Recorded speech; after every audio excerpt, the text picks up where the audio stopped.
As Nelda likes to say, sometimes all it takes is a spark.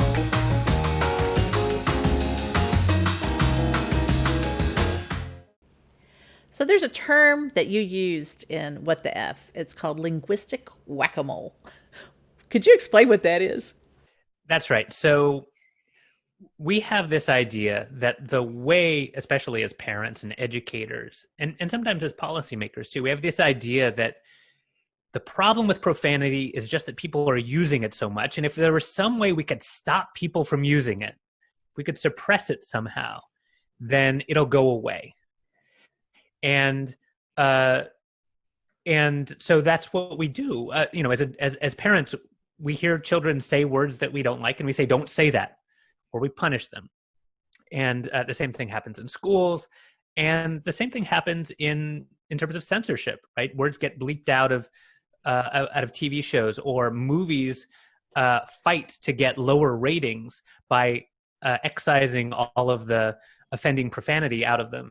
And so we try to censor or ban our way out of there being profanity. The problem is, of course, that what's kind of a twofold problem, the whack-a-mole problem. There's sort of two bits to it. The first is that just telling people not to use the language, not only doesn't that make them stop using it, but actually it shows them how powerful the language is and makes them want to use it even more.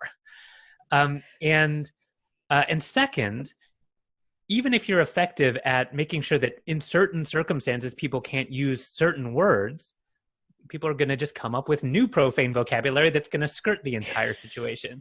So, Precisely. if you've watched Stephen Colbert, for example, back when he was on cable television, he was inventing new words all the time that weren't profane when he started, but certainly got there eventually.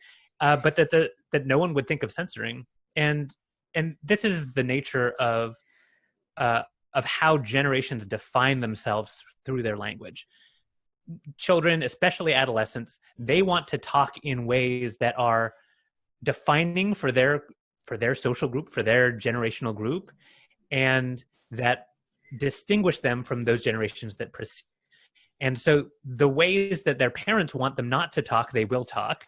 And the things that their parents find offensive, they might not themselves find offensive. They might use completely different vocabulary to get around it, to find ways to skirt the letter of the law. And so the idea of just banning profanity, it's not just ineffectual, but it's also counterproductive, because it produces the urgency and the value to those words in the first place. And that's kind of where the idea of whack-a-mole comes from.